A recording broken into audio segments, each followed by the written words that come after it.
and I will strike down upon thee with great vengeance and furious anger those who attempt to poison and destroy my brother.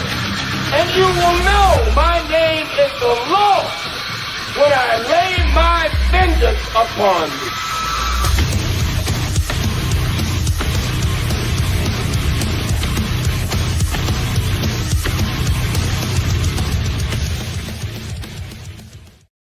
Greetings, everyone. Hello. Good morning. Good morning, guys. Good morning, RR. Bird of Prey 5. Kapla. Kapla. Hail, brother. Kapla.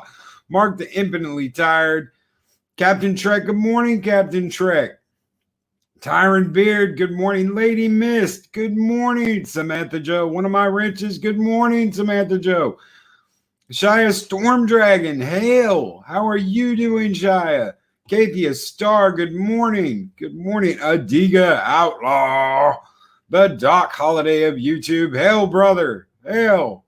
How's everybody doing this morning? Josh and Rebecca. Momini. Momini. Mark the Infinitely Tired. Oh, man. Everybody's getting here. Everybody's getting it. Jedi Bill 797. Good morning, sir. Number one sci-fi. Good morning. Good morning, guys. How is everybody doing this morning? Ambassador, hell, Ambassador's here this morning. Hell, Ambassador. Captain Shrek. I don't know if I already said Captain Shrek, but I said it again anyway.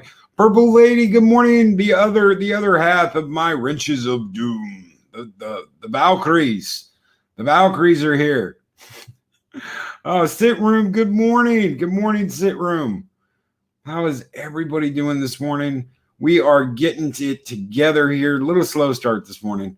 Running just a little bit behind, but we are getting there, guys. We are getting there.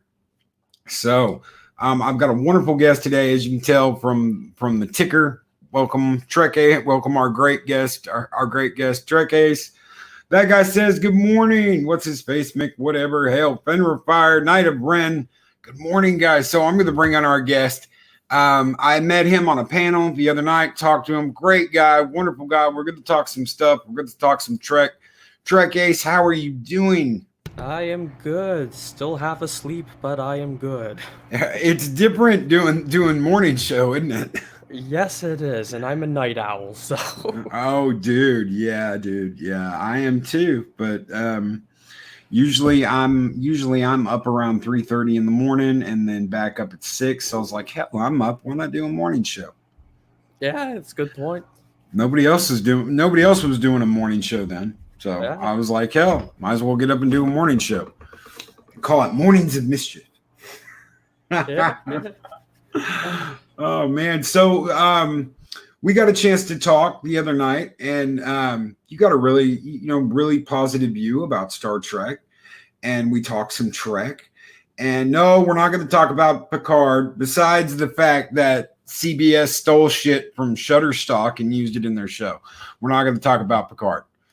And if you want any more information about that, there's a link. Check it out yourselves. So, dude, what got you into Star Trek? Tell us your Star Trek story. What grabbed you and brought you into Star Trek? Yeah, sure. Honestly, it's been so many years now, but it was quite a few years back.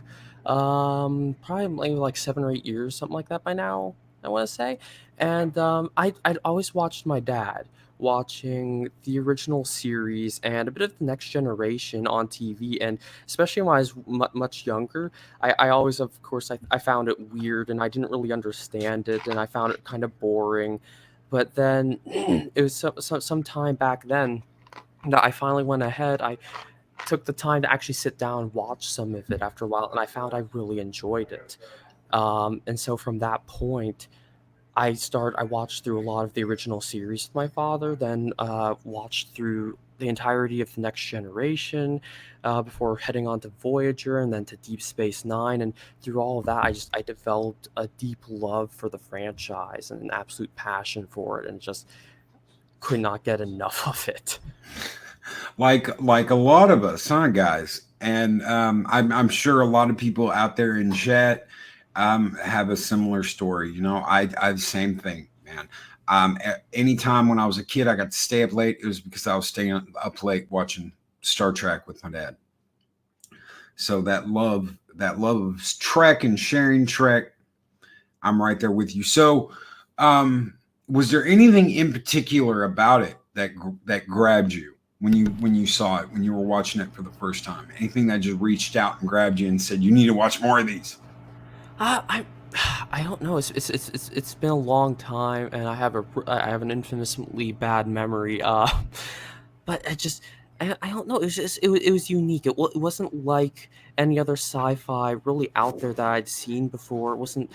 It definitely was not even close to like what Star Wars was, and it was just all around so much better in my opinion. I there's something about it, including of course it's refreshing, and especially to modern day now as it upholds, or it's at least upheld through I guess up through Enterprise maybe. Um, that positive outlook on the future and the space exploration and all of that. That's probably some of the stuff that's just really jumped out the most for me. Yeah, and I would completely agree with you. The space exploration and the fact there was nothing else like it. Um, One of the big things about it that a lot of people don't know is Star Trek was around before Star Wars. A lot of people get into this. Well, Star Wars was first. No, movie wise, Star Wars came out before the Star Trek movie. The original series was around years before Star Wars came out. Yep. People actually, I don't think realize either that it was because of Star Trek that Star Wars was actually given the green light. From some research, someone correct me if I'm wrong on that, but yeah, I actually had looked it up, started going into some of the history of it some time back, and found that out. That yeah, apparently George Lucas was basically just getting the back of executives' hands like no thanks, this sounds too odd, until Star Trek came out and started to do well initially, and then they finally went ahead. They're like, oh yeah, you know what, sure, I think if this is doing okay, I will give this a chance. So yeah, technically Star Wars owes its existence to Star Trek. Yeah, and from everything I've watched, everything I've read about that first Star Wars movie, Fox left it kind of like on the back burner. And when he needed more money to finish it, they were at like a crossroads of, well, should we do it or should we not? And they'd already spent so much money on it that they said, okay, here's more money, but this is it, and it has to be finished. And they put him on a timetable, and he was able to pull it together. And now we've got one of the most iconic movies ever. But getting back to Star Trek. Was there any particular series that really, I mean, just really impressed you and pulled you in? Deep Space Nine, without a doubt. Like, Yeah. and ironically, that was the series that I least wanted to watch before I'd first gone into it, because I had the idea that I was like, oh, this is on a space station. This is going to be really odd, and this is going to kind of suck a lot more than anything else. And I was very pleasantly wrong. That is still to this day my favorite. I've rewatched 3 or 4 times now. I've heard from a lot of Star Trek hardcore Star Trek fans that in the beginning they watched that first episode of DS9, and you've got that interaction between Cisco and Picard where Cisco's just, I mean, he's almost berating Picard, and he blames him for the death of his wife, even though it wasn't Picard, it was Locutus. You have to look at them as two different people. Cisco wasn't looking at it that way. He was looking at it like, this is the guy, this is the reason why my wife's dead. And a lot of people didn't like that because they loved Picard. They loved that character. And to see him get treated like that, they did not like that. And they didn't give it a chance. I kept watching. Even though I didn't like it. I didn't like that. I kept watching because I was like, I want more Star Trek. And I remember family of mine wouldn't watch it, and then Worf came on the show, And I remember sitting down and watching Way of the Warrior with my dad, and him having to watch every episode after that, and going back and catching up because I had him on VHS back then. Whoo, that was a long time ago. Him having to go back and catch up with the episodes because he wasn't going to watch it. Yeah. Yeah, but yeah, it was by far. I still consider that the pinnacle of Star Trek to this day. It's just the Cisco is easily the best captain for me. He has such a good charisma about him. He's a very strong character, and just the entire supporting cast was so well done. All the writing, all the character development, just done better than anything else that Star Trek has had before that or even after, in my opinion.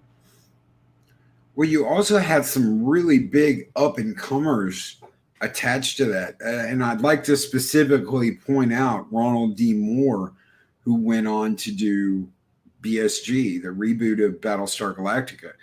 And you had such a talented, you had Ira Stephen Burr, Michael Piller, Ronald D. Moore. Of course, you had Rick Berman, but some people are back and forth about Rick Berman. I think as far as the production, the writers, they had a stellar group working on Deep Space Nine. Oh yeah, and they had a lot of good. They had some good balance there too, because especially if you read over about the production and such, and here and there, you'll see like proposed ideas and such, and some of the from like one of them, and it's like some of them some of the others had to bring them kind of back down to earth a little bit, like let's it's like let's put a little perspective here, and it's just however everything managed out. Obviously, it would have been amazing to have actually been there and observed that. Myself, that'd have been absolutely awesome, but whatever they ended up doing in total back there for that production, just it worked out so well. It did. And did you watch the documentary that just came out? I cannot think of it. The name of it. What We Left Behind. We Left Behind. Yes. What did you think about that? I actually haven't had the chance. I started watching it. I want to say a couple of months ago. I started watching it. First like 5-10 minutes of it, and then I don't remember why, but I stopped it, and I don't know why. I didn't go back to it. I didn't get back to finish watching the rest of it, unfortunately. There's some wonderful little secrets they threw out there during that, and one of them, okay, the character Benny, Cisco's like alternate ego. Yeah. I've referenced that one a few times, and just I've never remembered the name. So, did you ever hear about the proposed ending for Deep Space Nine? Yes, and that's something I've actually had told people about quite a few times. Over the past few months, because I was like, hold up, did you guys realize this was a thing? Yeah, this is wild. Yeah, and I would have loved that. I would have absolutely loved that, to see that, because he was one of those, man, dude, this guy has been through the shit. He's had the crap kicked out of him, all because of this story. All because of the story and the way they connected him in the episodes. Like, it's possible, it's possible he's behind all of this and he's writing this, and you don't know, is this a trick? Is it something the prophets are doing? Is it real? And to have them end the show like that, dude, I would have been in tears. Yes, there are times where Loki just can't handle it, and he's like, "God damn, the sons of bitches got me," and I would have been in tears watching that.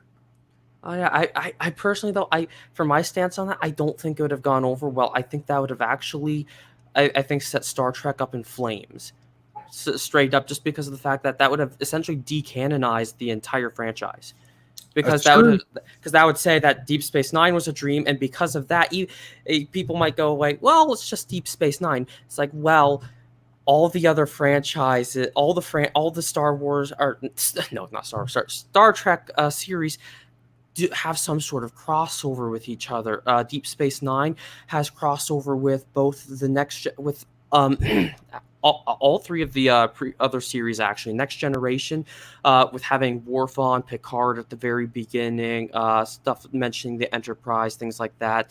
The original series with Trials and Tribulations.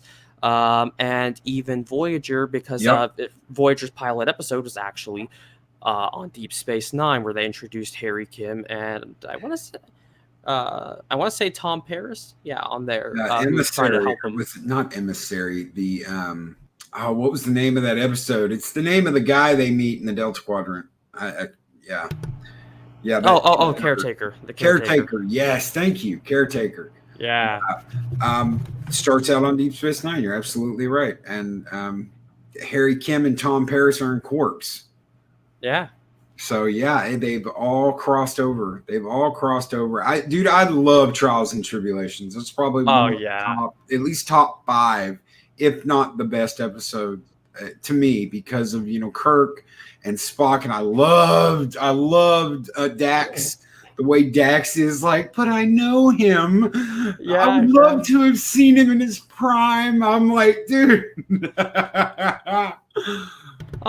was that's such a wonderful episode. It's not my number one favorite, but especially if you went for like a time travel episode, that's definitely my number one. But yeah, I'd agree it's at least top 5 for me. My number one still is probably In the Pale Moonlight, which I know is like number one for like a lot of people.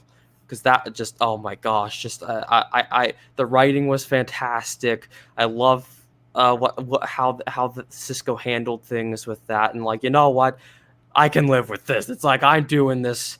It's happening, and I love Garrick as a character so much. Just I cannot get enough of him. Yes, and I want to say real quick, that guy says, dude, you have a great day. You have a great day, brother. But yes, back to Garrick and Alan Moraine. 1, 2, 3. Alan Moraine. I hate that song. Alan Moraine. I hate that episode. Alan Moraine. Oh, it's not that bad. It's not the worst episode on Deep Space Nine. But dude, Garrick, tell me about Garrick and the way you see Garrick, because dude, yes, one of my favorite characters on Deep Space Nine. So tell me, give me info. He's probably and this is hard. It's hard for me to pick favorite characters in Star Trek, just because I love almost all of them. They're just so good. But for me, Garrick is just like probably, if not number one, he's probably top 3 at least. I absolutely love him because he was unlike any other character that they've had before. He kind of at the start. And they progress him so well, going from the start where he's kind of a creep in a way. I'm gonna be honest. He kind of comes off as a bit of a creep, and kind of a very shifty character and such. And it leaves you wondering where his loyalties lie. And they did a great job with that, and and wanting you to see more of that as well. Because hold on, my thought train just derailed for a second. Woo! Welcome to the morning show. Where our thoughts just derail and we go up in every single direction. Crashed right into talking about Star Trek, and then we're talking about tacos or pizza or something. Exactly. Hence Taco Tuesday. My gosh, I cannot remember what I was originally thinking. There goes my memory for you. But yeah, he's just such a fantastic character, and I remember like the first time I saw him as well, especially for even the first few episodes. I as much as I wanted to believe that he was definitely on the side of all the other characters and such, it's just like I always had to have in the back of my mind, like, is he actually going to be a good guy here, or is he going to shift back? Because he did, as I recall, through a lot of through the first few seasons, he did kind of still have loyalties to Cardassia and to the Order and things like that, and to the ruling body, and did give them a lot of assistance still. But they gave him so many fantastic episodes. They gave him so many great relationships with all the other characters. His friendship with Bashir was just absolutely amazing. Just giving him that kind of, as the one person that he really opened up with a bit, and gave them kind of an understanding of each other. to the point where Bashir was kind of able to expect certain things out of him, and like, I know this is probably a lie. I'm not gonna buy this, and then giving him all the way through the end, and you see the emotion that he has too, for his father in Auburn, even despite what his father's done to him, and probably his other big emotional moment too. Would be when I'm trying to remember her name. Uh, the housekeeper, Mira, I believe it was. When the Yeah. Jem'Hadar killed her off, and how angry and upset that made him, and just and that fight to the bitter end for him, and storming the headquarters on Cardassia at the very end there, and Well, just he never talked about his mother ever. yeah. Yeah. And I want to comment on what Capia said here. But I'm just a humble tailor. What can I do? Yes, Capia. You never find out about Garrick's mother. Yeah. I almost think that Mila was his mother. If she wasn't his mother, she was like his mother. Oh yeah, for sure. And I think that obviously, I think that's best left, in my opinion, to imagination for people to decide about. But yeah, that's definitely, that'd be a fantastic theory. That she could have potentially been his mother, because again, especially with how you saw in Auburn treating people around him on the few times he was on screen. It's clear he wasn't necessarily the kindest, fuzziest man, and didn't even want to recognize Garrick as his own son. So I feel like that's definitely, that leaves room as a possibility that who knows, she actually could have been, or she could have just been the mother figure. Who knows? Maybe his mother actually died in some sort of tragic accident. We never know, but it's nice to theorize about.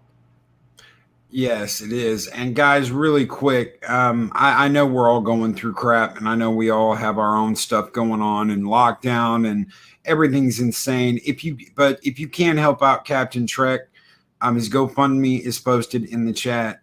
Anything will help, anything at all. If you can't, send him a message, send him a comment, let him know we stand beside him and we are with him. Please. When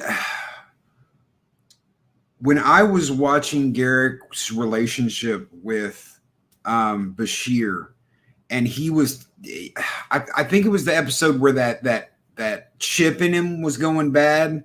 I can't remember what it was, but it was like a feel good. Yeah, to prevent him from being interrogated, so that if he was being tortured, he could activate it and be like, I feel great. I don't feel bad at all, to keep him from talking. And he'd been using it forever and juicing himself up to make him feel good. And it was going bad. And I remember him telling Bashir about Elam, his friend Elam. We were the sons of Tain. And I was like, wow, we're finally finding out, Garrick's backstory. We're finally getting stuff. And he's telling him about his friend Elam, and how Elam betrayed him, and Elam screwed him over. And then he changes the story. And when he changes the story, I was like, oh, well, maybe now we're getting the real story. And he's like, no, I betrayed him. I had the shuttle destroyed with the Bajoran passengers on it. And Elam, my friend, my co-compatriot, the Sons of Tain, Elam was on the ship. And then Bashir goes and talks to an Auburn Tain. And Tain's like, but Dr. Bashir, Elam is Garrick. Yeah. That's when I realized he's talking about himself. And he's talking about two sides of the same coin. He's talking about two people, and I'm sure he did that. I'm pretty sure there was Elam and there was Garrick. He'd show up somewhere and be like, I am Elam, and he'd show up somewhere else, I am Garrick. And it was like a little game of constantly lying to everybody, which is what he does through the whole show. He lies to everybody, even when he's telling you the truth. Even when he's telling you the truth, there's lies, and even every lie has some truth in it. Oh yeah. And I probably the best quote was him going back and forth with Bashir, and Bashir, of course, asking like, of all the things you've told me, what's been truth and what's been lies? And Garrick just like, dear doctor, they're all true. And he's like, even the lies, especially the Especially lies. lies. Oh, it was so fantastic. Yes, especially the lies. And the way he says it, like, especially the lies. Dude, they hit a home run with him. They really did. Because you never quite knew what to expect, but it was always a pleasure to see him, whether you thought he was a bad guy or not. Like Go ahead.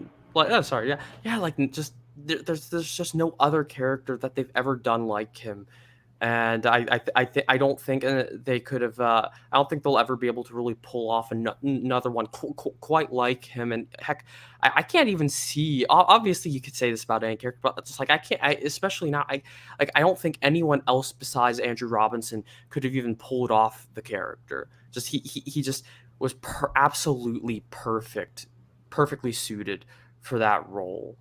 Just made Garrick absolutely come to life like no one else could. And it's original. When they decided to do this, I was kind of like, when I heard the idea for this. Okay, you're going to have a space station with the Bajorans. And I wanted to know more about the Bajorans because I really liked Ensign Rowe from TNG. So I wanted more. And I thought the Cardassians were like strip miners. You hear about what they did to the Bajorans, and it's like, oh, they're like strip mining planets. So when you hear from O'Brien about how savage they were when they were attacked, and you hadn't really heard anything about what was the Obsidian Order. The Obsidian Order. You really hadn't heard anything about that till you get to Deep Space Nine, and they talk about Gex Forman's Obsidian Order. But to provide a little bit of the backstory here, guys, not a lot of people know this. You got to really get into the lore and the descriptions of what they talked about in the episodes. O'Brien talks about Setlik 3. Okay, so the Federation has these colonies on the border with Cardassia, and Cardassia invades. Now, what they don't tell you, what you have to find out through being very, very detective-like in DS9 is the Obsidian Order lied to Central Command.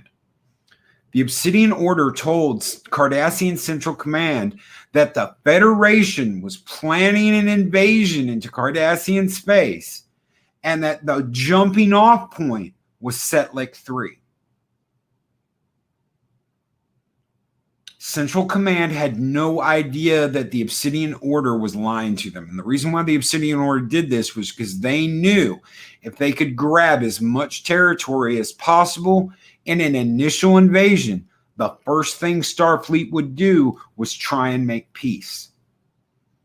They demand they go to the negotiating table and try and make peace. So to the Cardassians, it was like, well, why not? We'll invade if we lose, so many ships or so many people. So what? We'll have a dozen or more new planets that we can strip mine and do whatever we want with.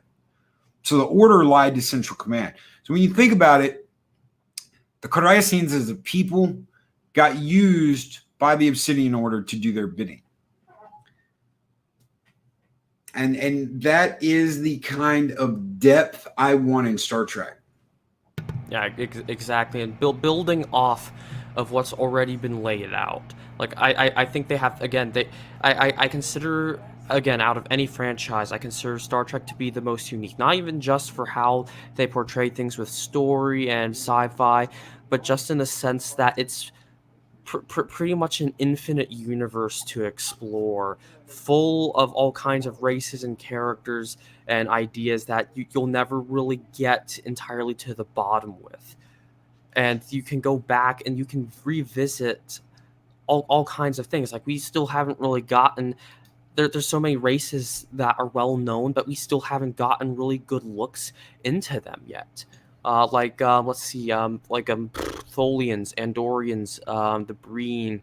There's all kinds of stuff. There's all kinds of stuff that can still be explored and built off of, and use that to create more depth and world building. And there's just again, there's just absolutely just so much that can be done with all of that. And yeah, and just use that and draw out so much depth from it, instead of just going ahead and kind of doing like what they're doing now, and it's just where it's kind of flat, and it's just kind of like, well, we're just gonna kind of go along with something new, toss out everything that's come before, and call it good. Yeah, and you brought up the Andorians. One of the things that came out of Star Trek Enterprise, I remember I've got now, whether it's absolute canon or not, this was in a History of the Races book that I've got. The Andorians had a secret organization like Section 31, as well as the Vulcans. The Vulcans had like a secret spy network. Oh my gosh, I honestly never knew that.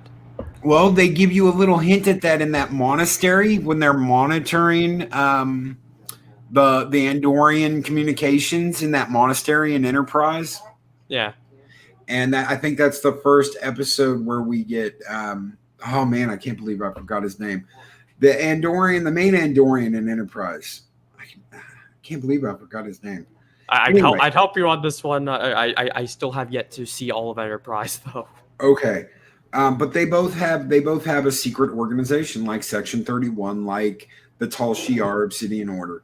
Yeah. And I was very surprised. And then I thought about it. I was like, well, the Vulcans got these hidden spy networks. So obviously they had something, they had to have something. Yeah. So to get back onto Deep Space Nine, if you had to pick like a favorite episode of all time, straight up, still in the pale moonlight. That's just, yes, nothing beats it. Yes, guys, I absolutely love that episode. I do. I absolutely love that episode, and I love the end of that episode. The struggle. Tell us about the struggle. For anybody out there who doesn't know this, I'd be surprised if anybody hadn't watched it. But tell us about the struggle in this episode. Yeah, first of all, if you haven't watched it, go watch it right now. What's wrong with you? But yeah, he goes through. They really developed Cisco well there, giving him that struggle, like he have feeling like he not only feeling like he has a kind of a duality of struggle there, where he feels like he has to be loyal to the Federation and to the core principles of the Federation, and he can't really betray them. He can't betray his uniform, but at the same time, he feels like he has to do something to help turn the tide of the war, so that he doesn't lose everything, so that everyone he loves and cares for doesn't end up dead or is essentially under Dominion rule. So he kind of has to go through that struggle, and he kind of sits there and he comes up with the idea initially at the beginning of the episode. He's like, oh, you know what would really be good, because the crew was telling him, it's like, the Romulans basically aren't interested in joining in the war. They're sitting on the sidelines, kind of with the popcorn, watching what goes on, waiting for things to happen, because they don't care. It's their rivals going ahead and it out. I mean, if your biggest rival suddenly ran into someone bigger than them and they were getting the tar kicked out of them, would you intervene, or would you sit back and eat popcorn and be like, well, you know what? We knew one day you were going to get too big for your britches. Oh, of course. You're going to sit back, you're just going to watch it, and you're going to enjoy it. You're just going to be like, perfect. You're taking care of each other for me. That's perfectly fine by me. But yeah, and he has to kind of go, from that point, he's like, you know what? He comes up with the idea. He's like, let's get the Romulans involved in the war. Let's hatch a plot to go ahead and get them involved somehow. And so he kind of sits there and he has to think about it. And he even went to Dax and argued with Dax, trying to find some way to do it the right way. Before he went, let's go as low as we can go. He did try and do this the right way.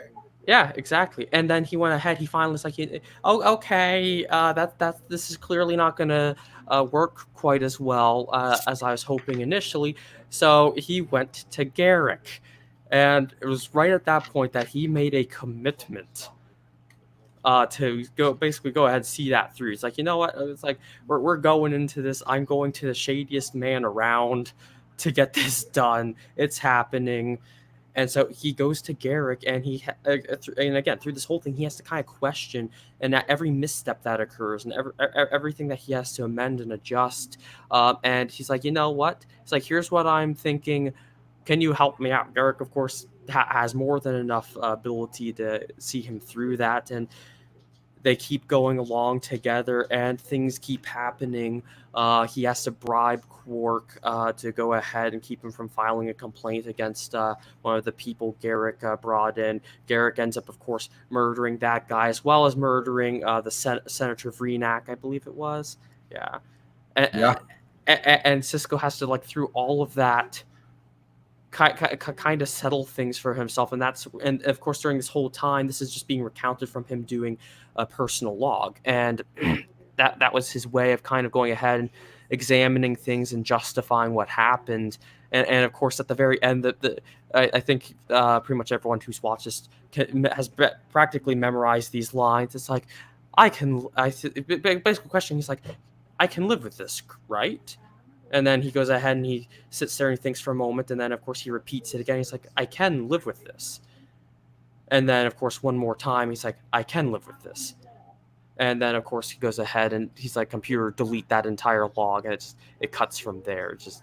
It was again, it's just so well done. Just such a great detailing too of just that struggle that he went through, justifying all of that, and what the cost ended up being to that, and like, you know what, was it worth it?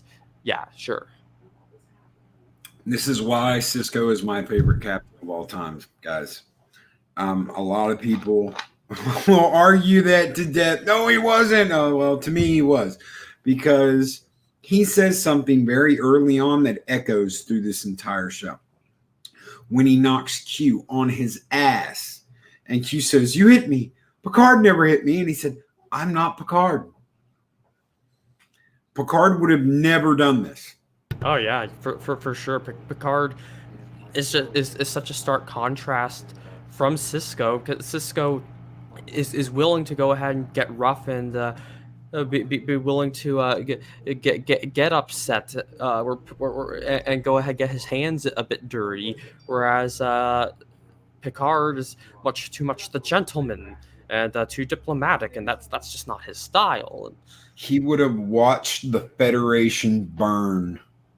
Oh yeah, Picard would have watched the Federation die with his idealism instead of doing what Cisco did in this episode. Oh yeah, he'd have never been able to do what Cisco did at all. Picard would have absolutely put his foot down, and no, never, I can never betray this, and yeah, it probably would have ended up burning because of that. Yeah, and that is why Cisco is my favorite captain, because when it comes to me letting out my emotions, I am very much like Cisco. When there's a scene where he's going after Eddington, and Eddington, like, he screwed with something on the Defiant, and the computer gets wiped, and he's talking to Dax, and he's hitting this punching bag, and he's like, "Is he a Dominion infiltrator? No. Is he a Borg? No. He's just a man." And he's like beating the shit out of this bag, and I'm like, dude, that's the level that I can completely connect to that. I completely connect with that. I'm there. The way he's getting everything out, the way he's getting angry, that's me. I'm right there, and that's why. Yeah, exactly. And I felt like he was probably the most realistic of all the captains too. Just feeling, he just felt a lot more in touch with a more average person. Compared to any of the other captains, which almost, in some senses, some of them almost felt a little too perfect in a few ways. Like Picard felt very felt very proper, very trim, and just heck, even at times the whole Enterprise itself was just a perfect little happy haven. And of course, just my brain's farting out straight right now. And even like Janeway and such, being very on top of things, very military, and handling things like perfectly well on her end, and so I think it was just all around. He was just such a nice, refreshing character in comparison to the rest, and again, just had such a wonderful charisma. Just Avery Brooks just brought such great life to him. Again, obviously I've mentioned it before, but I don't think anyone else could have made that character work quite as well. Even if they could have found another actor that could have made the character work, I don't think anyone could have pulled it off to the level that Brooks did. Just it was one of the best performances, and that's in all of television. I'm just gonna say straight up. And there's a lot of characters across television I love, and I think had some really great actors behind them. I would still hold him as one of the best. I can't argue that. So before we move on, because we're going to move on from this real quick, I just wanted to get your take on this. Because Wes Moody brought this up, and I'm glad he did, because I completely spaced on it. Cisco poisoned the atmosphere of a planet. Oh yeah. I remember that, and that was where he was chasing Eddington down. Yeah. And he was basically like, you know what? I'm gonna become the bad guy. Then he's like, I'm going to do it. And it's just like it's something absolutely no one expected. And you had like the whole crew like looking at him like, wait, what? Excuse me? You're actually doing this? You're not just bluffing? You're actually going to do this? And he's like, basically, yep, do it. Hit that button, fire that out. We are doing this thing. We're going the full way. And if he doesn't capitulate from this, we're gonna keep going and we're gonna keep doing this. Yeah, and it was the moment where the meme came from. Mr. Worf, load a quantum torpedo and write "Don't F" with Cisco on it. Yeah. So, okay. Trail off here real quick because I want to get to this. I really want to get to this before we go, and we've got time, so don't worry about the time. I will, guys. Trek Ace does writing. He writes, and real quick while I'm thinking about it, because I know I'll forget later. Do you watch Echo Base Network? No, I haven't even heard of that, honestly. Okay, Echo Base Network covers Star Trek, Star Wars, sci-fi, all kinds of stuff. They do giveaways. One of the things they are doing right now, and I will throw a link out that way. Oh crap! Hold on. That way you've got a link to this too. They are doing a writing contest, and the grand prize is $500. They are doing two different ones. They're doing a Star Wars one and a Star Trek one. Each one will get $500. Okay, so you can enter the Star Trek, you can enter the Star Wars, you can enter them both. I'm going to throw their channel out right now. There is a video that has the full description and rules in it, but I just wanted to make sure I got it out there. I'll throw it there and throw you a copy of it in private chat as well. Awesome. That is their channel. Right, like I said again, writing contest, $500 grand prize, two different stories, two different prizes. So check it out. But tell us about your writing. Tell us about what you've been working on, and kind of explain how you've been doing what you're doing. Yeah, sure. I'd love to. It actually started about, I'm gonna say, I'm gonna say either 2 or 3 years ago. It was actually, and just full disclosure for people, just in case they haven't noticed by probably my voice already. I'm probably one of the youngest people in the community here. I'm actually 21, going on 22, so about college kind of stuff here. So just that full disclosure, so makes a little more sense. But my year right between, because I took a break for a year before I started into college. And it was like right in that break time, I started on this because I was like, you know what? I was like, there hasn't been any good Star Trek, that any new Star Trek, to be specific, obviously, besides like the Abrams movies, which I pretend don't exist. But it's like there hasn't been any series, anything like that. And ironically, I think that was around the time that Discovery was just being produced and getting close to its airing. from that point. And so I just pulled up a notepad on my computer, and I just started typing up a little pilot idea, just for fun, a little bit of a plot. And I was like, okay, this would be an interesting thing. Well, you know what? Just try and write it myself. Let's see what happens. And I wrote like a little bit of it. I didn't really go far, and I kind of saved it and I put it to the side. And I came back later that year, about September, and I'd just started classes. I was originally going for to be in IT, information technology. Realized that was about the most boring thing I could ever do. So I went back to the writing. I was like, okay, you know what? Let's go back to this. I forgot about this. Let's give this a try. So I pulled it up again, and I started going back at it, and I was like, okay, and I went ahead. I'm like, no, this doesn't feel quite right. So I rewrote it, and I kept going from there, and I was like, no, this doesn't feel quite right either. So I deleted everything I'd done again. That I wrote it again, and right as I had finally gotten it to like that, I think the third rewrite on it, it's just like I don't know. It's like a switch was flipped, and I realized it's like, oh my gosh. I'm like, yes, this is exactly what I'm looking for. It's like I could just kind of feel it, and it was just like I from that point I realized I was like, you know what, screw IT. No, this is not happening.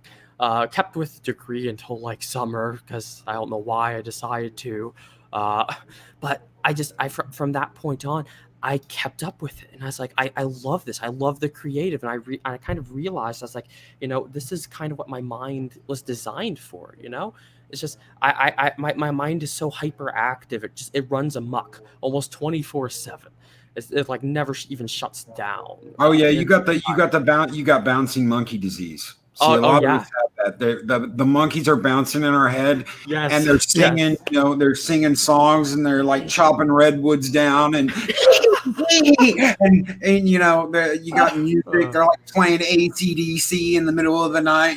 Thunderstruck, and that's yeah, like the yeah, best dude. description. That's like the best description I've ever heard. Oh my It gosh. was the best description when I heard it too, because someone said that once, and I was like, "Oh my god, it's the same, dude. We got the exact same shit going on. The monkeys jumping around, chopping trees down, and Yeah. running amok and talking, and you got them playing music, Exactly. and Exactly. Yeah, and yeah, I realized I'm like, no other job on the face of the earth, no other thing I can do is going to satisfy me or is going to really last long for me because I'm just going to get bored quickly and I'm just going to be constantly distracted. And it lends well to creativity because with all the ideas constantly bouncing around, you can come up with all kinds of stuff. Makes it really ridiculously hard to focus on things and to focus on the writing, but it makes it just so much better in coming up with all the different ideas. And I loved it. And I even sat there and I thought too, because in previous years, I'd wanted to be a YouTuber because I was like, oh, I thought that would be absolutely amazing. And I wanted to do Let's Plays for games and things because what at that time teenager didn't want to do that, especially when it was hot and people were making money off of it still. oh yeah. And Everybody tried to do that. oh Everybody yeah, wanted to do that. Hell, dude, I did that. A lot of people don't even know. I've had this channel since 2009. For years I did guild videos for guilds, game videos, let's plays, all that crap, and it never really took off. And someone was like, well, you don't yeah, need to be doing that. Do a show, talk about pop culture. And I was like, yeah, okay. And then I kind of put it off for a little bit, and then someone finally convinced me, no, do it now, keep doing it, keep putting out the videos. And yeah, I'm very much enjoying it. yeah, and it's great so far. But yeah, and I kind of connected things together with that, and I was like, you know what, I've kind of always wanted to do this kind of more creative stuff, and it took off from there, and it took a while, and it took a good while. It's been a good while, but eventually I think I finally started going ahead. I kept writing plot and more plot and more plot, and I kept reworking it and kept going with it. And just around I think late summer last year, I finally went ahead. I actually started translating it into a script, and I've actually turned it into an actual attempt to create an entire pilot script the show Bible, all the characters, concept art, everything possible to try and push it into CBS at a point, because it's like, I have such a passion for this. I love this so much. There's nothing else that I would rather do. I absolutely want to work on this. I'd absolutely love to work in this industry doing this stuff here. And it's evolved so much through all of that, and I've had the absolute most fun doing it. Like you never believe, and just it's been such an amazing experience. Just that writing, it's just it's so hard to explain, other than just every time like inspiration would strike, or just things would finally start kind of fitting together. Because some people would probably think, I'd say that, and I think I took this view initially too, that writing, it can't be that hard.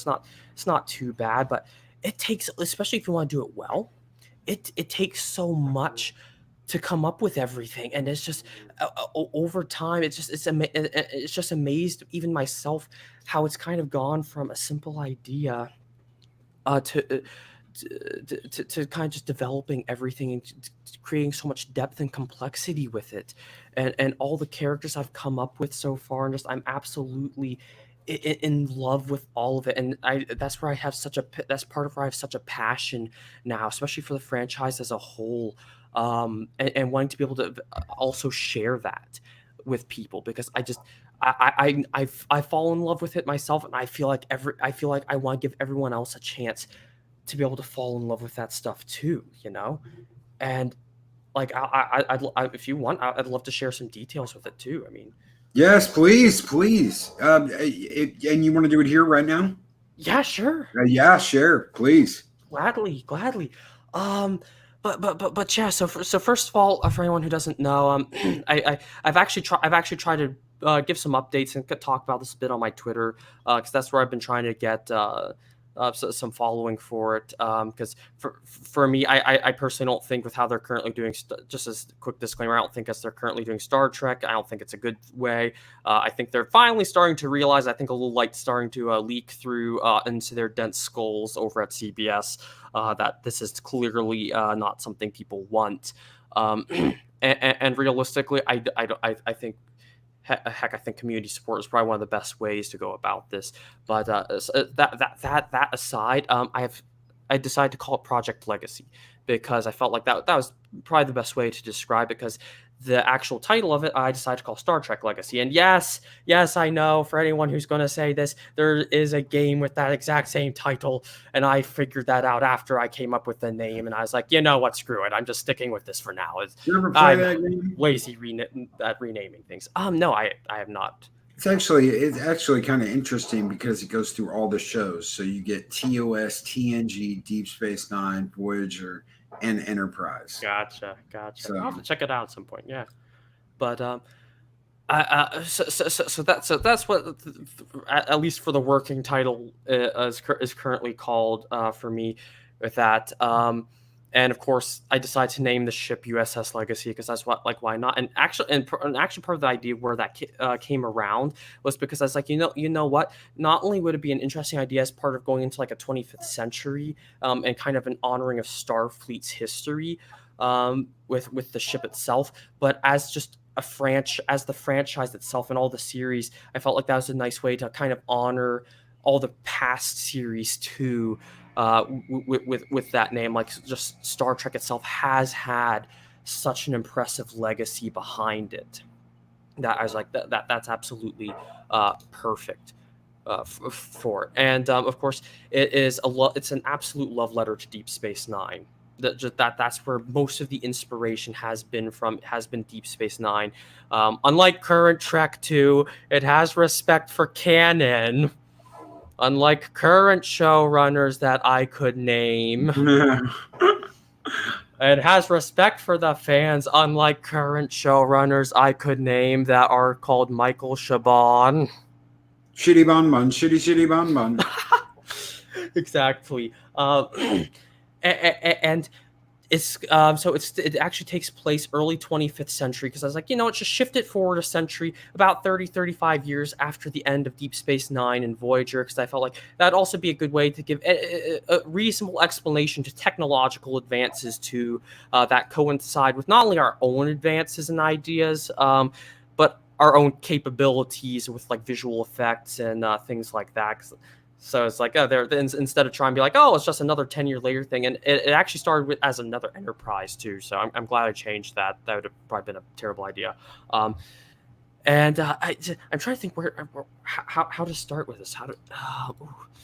But I have it, how I set it up was, I've kind of gone into the idea almost like I'm trying to think, almost like a Cold War-esque in a way, because I was like, one of the first things I thought of was like, okay, you need to have in any series, really, you have to have some sort of antagonist. And in Star Trek, you've always had it, usually a race as that, obviously a race as that antagonist most of the time. So original series, you had Romulans and Klingons. In Next Generation, you had a bit of both of those, not quite as much. Deep Space Nine, you had the threat of the Dominion. Voyager, you had literally the entire Delta Quadrant up against their little ship. And Enterprise, again, I don't know enough about, so I wish I could say, but I know they were going to go into the Romulan War there about the time they cut that off.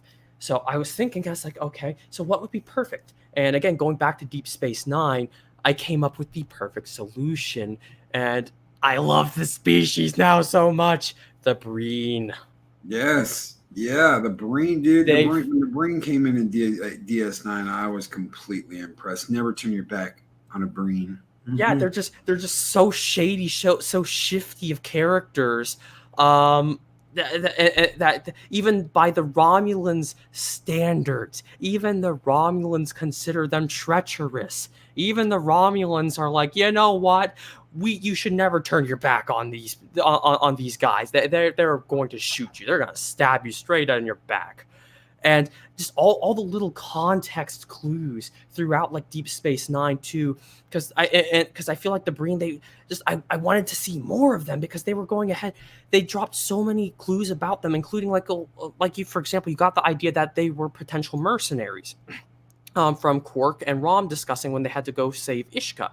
And they're like, saying, okay, we'll get together a team like Nausicaans and Breen and things like that. And so they went ahead and they said, and of course that gives you the idea, like, okay, clearly that's one of their features. That's one of their traits. They're cold. They're very Arctic. They potentially a cold wasteland is their home world. They wear refrigeration suits. No one has seen what they look like underneath those suits. They're shown to be extremely cruel.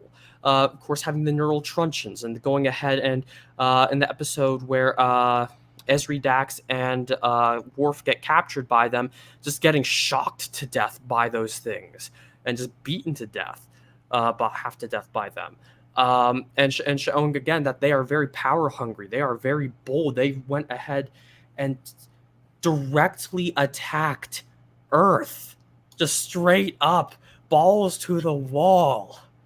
They were just like, you know what, sure, we're going to go straight up, do something even the Klingons had never considered doing in the past. They did. That was Chang's ultimate goal, was to get a Genesis-like device and hit Earth with it. Yeah. That's what he wanted to do. That was his battle plan, was try and break how Starfleet had created the Genesis device and use that in a like blitzkrieg surprise attack on Earth. Yeah, but they never pulled that off. The Breen did. The Breen did. It was so fantastic. So I just sat there. I'm like, oh yes. And their ship design, and they had the amazing weapons, and I'm just nerding out so hard right here. And I loved it so much. So I was like, you know what? Let's make those. Let's make them the new villain here. And I'm actually taking as well a bit of a cue, because I love a lot of classics. I don't like most of the most modern things. I'm gonna be straight up here. I don't think they're done even close to as well, especially when they're reboots. I think most of them are garbage. Ugh. So if I mention a show and there's a rebooted version, I am not talking about the rebooted version. Those are terrible. So I actually for the one character I've come up with as one of the Breen captains or generals that I want to come up against the crew from time to time, I actually took a cue from Hawaii Five-0. on that one. And I even actually have an episode concept in mind that's very, very, very Hawaii Five-O esque. Because that's another series I absolutely love. I highly recommend you go back and watch it. First few episodes are a bit slow, a bit rough. Fantastic show though. And there's one character in there called whatchamacallit, Wo Fat, and he is McGarrett, basically McGarrett's arch nemesis. Always manages to get away. He always goes ahead and comes up with very elaborate plots. He's very deceptive, very tricky, very dangerous.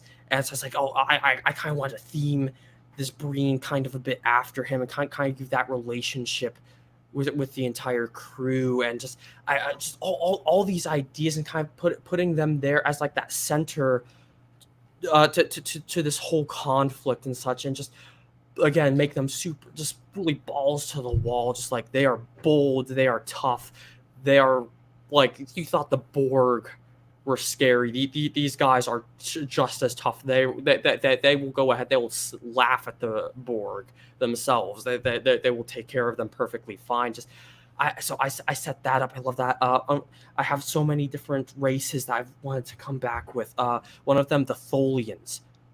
I oh my gosh, I cannot tell you how much I love the idea of the Tholians, especially with the fact that they're not a humanoid. It's so refreshing to have a non-humanoid, and just like there's actually so much lore behind them as well.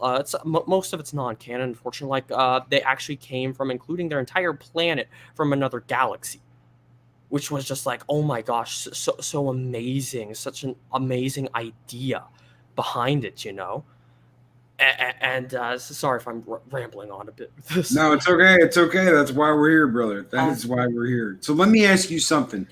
How long have you worked on this? Well, since I started, that was, I think, like, again, that's like, I think January 2017 is where I think I initially started, and then I think September of that year is where I went ahead. I officially started to actually take interest and started really into it. And then it was this past, I think, July, I want to say, where I actually started translating this into a script, and I really started developing all the characters really well too, which I just, oh, the characters, I love them so much too. Oh, I have to gush a little bit. I'm sorry. It's all right. It's all right. So have you sent any of this in to like CBS or? No, I've actually been trying to. I've been taking the past few months in between writing sessions, and I've been trying to figure out ways to do it, because this is not, obviously this is not going to be something easy. And I've had plenty of people trying to actually discourage me on this and say, oh, you're better off going with something else and not something pre-existing, and this is going to be too difficult, and basically you're not an industry insider, you don't have an official degree in screenwriting, so that's going to make a difference. And I'm just like, I don't care. I'm going to try this anyways. And I have passion for this, and I know it's going to work. I know this can work. So I've tried to find ways to do it, but unfortunately, from everything I found through all my research, everything like that, the industry is like a private country club, just straight up. It's like a little private country club, and it's basically invite only. That's basically how a lot of that works, which is super, super unfortunate, which is where I've kind of finally come up to the concept of like, well, maybe if I get community support and such, and my whole hope is that eventually, especially if I can have enough people pick up on this, that I'm hoping maybe it catches CBS attention. Sure, there's the risk that they'll just go full Anas Abdin on me and try and just steal it straight up, but personally, I don't think they will. No, they're not stupid enough to do that again. I hope. I think. I would assume. You could also look at fan production of this. That's one of the things you can look at is some form of fan production. Some of it you may have to change, some of it you might not. But I know a lot of people when they get this drive to do something like this, that is a big avenue, is looking at fan production. Yeah, I've had that mentioned before, and I have considered that. For me, obviously, my big thing would be making this official, because for me, not only do I want to share it with as many people as possible and be able to I just want to bring people joy with it. I love it so much. Like, it's a high paying job, and I'm like, you know what? I don't even know what I do with money. I don't give a crap about that. It's like, give me enough to live in a basic house, whatever. As long as I can as long as I can do this stuff, I'm happy with it. But yeah, if it came to, like, if all else failed, I would totally go down the fan production route. But for me, it would be making it official, because I see that as a good opportunity to try and bring Star Trek back to the mainstream again, because I Well, think that'd be difficult even with a fan film, because it's over the past years, I think it's kind of died off a lot. Most people I talk to, outside of usually older generations, at this point, especially my own age group, most of them either don't know about Star Trek or think it's kind of nerdy and boring, and they just because it's not current anymore. And so I feel like it's a great opportunity to try and bring that back again and give people another generation of it, and another generation of people a chance to enjoy it. yeah, yeah, and that is very admirable. And I hope that sometime in the future, someone sees this and sees it for what it is, and sees that it is a great idea and a great opportunity, and capitalizes off that, and that you get the recognition you deserve. Guys, it has been a wonderful morning. It is now almost 7 minutes past the hour. Is there anything else you'd like to say before we hop off here, Trek Ace? Um, the most I say is, if you want to kind of keep up with this stuff a bit, if anyone's interested in keeping up with this, I try and post updates on my Twitter, which is at the Trek Ace. Um, I don't actually use I don't really use my YouTube for anything, so that's unfortunately not very useful. And I do try, I guess, so again, I do try and post updates talking about it, even despite Twitter's painful limitations on characters. Ah, and I actually, so you can actually find a lot of stuff on there. I've even posted, and I'll probably post it again after this. I've even posted the character list on there. So if you actually want to take a look at some of the characters and kind of get to know them and such, that'll be I'll post that again. Give people a good chance to kind of get familiar with that. And yeah, sure, Axonar, I would absolutely love to. That'd be amazing. Go ahead, DM me on Twitter, or whatever is most comfortable for you. That'd be awesome. But yeah, so I'll just put that as my kind of little plug there, at the end. And again, I love, obviously, again, I love the franchise. I have that's like my number one goal, is to eventually get this done, and to be able to, again, just bring this to another generation of people again, kind of give people some new hope for this franchise, because especially now, where you have Picard, you have Discovery, and a lot of fans feel very betrayed and feel very hurt by that, and like, no, this isn't what it was meant to be. This isn't what things were meant to come to. Stop trying to go ahead, basically do a cash grab and try to use us just for our money, because you think we're just going to be simple pawns, that you can do this with. So that's probably what I'd have to say there. All right, brother. Well, I want to thank you very much for being here today. I want to thank that chat, guys. You have been awesome. You've thrown out such great comments. I know when I do interviews like this, we don't get to interact as much as we normally do, but thank you for being here. Thank you for the comments. Thank you for the wonderful comments for Trek Ace, man. You're getting some great comments here that you are brilliant. So that this interview has been brilliant. So thank you guys so much. Thank you, Trek Ace, for being here. Yeah, I've had a blast. I've had an absolute blast. Well, it's Taco Tuesdays, man. That's the point. Yeah. To have a fun time and have a fun talk, and that's what it's all about. So be safe, take care. Lady Miss, Purple Lady, West Moody's Webcast, Shia Storm Dragon, RR, Joseph, Samantha Joe, Saucy Winch, Axonar Comics, greetings program. Oh, guys, Mr. CCDV, Speaker for the Dead, Mark the Infinitely Tired. He's always tired, that guy. I don't know why. Adiga Outlaw, the Doc Holiday of YouTube. My brother from another mother. Mexican Iron Man was here earlier, too. He's my Mexican brother from another mother. Lori Roberts. Oh, guys, thank you so much for being here today. Thank you so very much. If I missed you, I'm sorry. I'm looking. Jedi Bill 797. Guys, thank you again. KP Star, Speak for the Dead. Again, Josh and Rebecca Momini. All of them have already gone off. Jeff B. Guys, have a great one. Have a wonderful day. Special episode tomorrow. Don't miss it. Don't be late. It's going to blow your mind, folks. So I will see you tomorrow.